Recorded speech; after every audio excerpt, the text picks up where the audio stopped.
لن تزولا قدم ابن آدم، حضور نے خبر دی ہے ابن آدم کے قدم ہل نہیں سکیں گے. جیسے مجرم کھڑا ہوتا ہے کٹہرے کے اندر، اس کٹہرے میں سے ہل نہیں سکو گے حتی یسأل عن خمس، جب تک کہ 5 چیزوں کا حساب نہ لے لیا جائے. وہ 5 چیزیں کیا ہیں؟ کان کھول کر سنیے. عن عمرہ فیما افناہ، عمر کا حساب دو. یہ 80 برس اور 70 برس ہم نے تمہیں دنیا میں دیے، کہاں ضائع کیے؟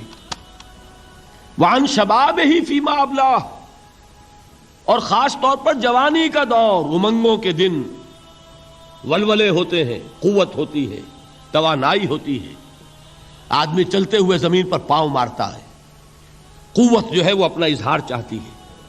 یہ جوانی کہاں گلائی؟ حساب دو، ایک ایک لمحے کا حساب دو. وہاں مالہ من این اکتسبہ وفیما انفقہ، ایک ایک پائی کا حساب دو. مال کا کہاں سے کمایا تھا، حلال سے کہ حرام سے، اور کہاں خرچ کیا تھا، گل چھروں میں، عیاشیوں میں، یا نیکی کے کاموں میں، ادائے حقوق میں، اللہ کے دین کے لیے. 4 سوال ہو گئے. 2 زندگی کے بارے میں، ایک زندگی پوری بحیثیت مجموعی کہاں کس کام میں لگائی، اور خاص طور پر شباب کا دور کہاں لگایا. 2 سوال مال کے بارے میں، کمایا کہاں سے، حلال سے کہ حرام سے، جائز سے کہ ناجائز سے، خرچ کہاں کیا. اور آخری سوال وعما عمل فیما علم، جو علم حاصل کیا تھا اس میں عمل کتنا کیا. علم کے انبار لگاتے چلے گئے اور عمل کے آغاز کی بھی نوبت نہ آئی.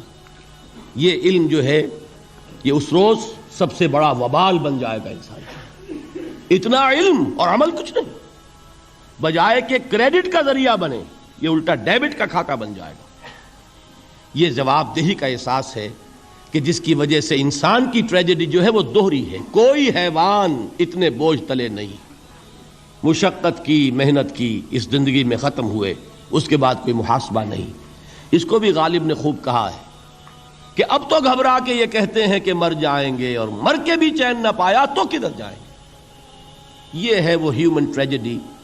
اب میں آپ کو توجہ دلانا چاہتا ہوں. ایک تو گوتم بدھ کا فلسفہ، اس کے فلسفے کا مین تھیم یہ ہے سروم دکھم، آل از پین، آل از سفرنگ.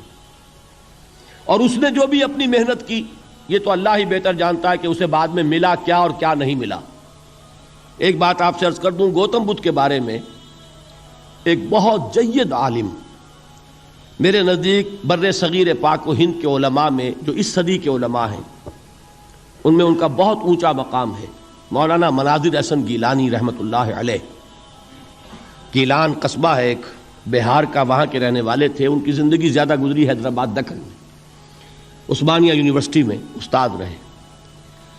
انہوں نے گوتم بدھ کے بارے میں یہ لکھا ہے کہ میرا یہ گمان ہے کہ وہ بھی اللہ کے نبی تھے، اور اس کی دلیل دی ہے. قرآن مجید میں ایک رسول کا ذکر آتا ہے، ذوالکفل، اور یہ ذوالکفل وہ ہے جس کے بارے میں ہمیں کچھ پتہ نہیں. قرآن مجید میں بھی ایک جگہ ذکر آیا ہے. نمبر 2 یہ کہ کسی حدیث میں اس کی کوئی ہمیں وضاحت نہیں ملتی، نہ حضور سے پوچھا گیا نہ حضور نے اس کی وضاحت فرمائی. اب یہ ذوالکفل ہے کون؟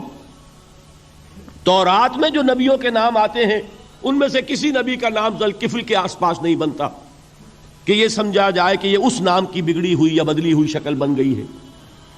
تو انہوں نے جو کہا ہے وہ بات وزنی معلوم ہوتی ہے اس اعتبار سے کہ کپل وستو، کپل، پے جو ہے وہ عربی میں ہے نہیں، وہ فے بنتی ہے. تو ذوالکفل کے معنی کفل والا، اور یہ کفل جو ہے کپل، کپل والا، جس کو ہم کہتے ہیں کپل وستو کا شہزادہ.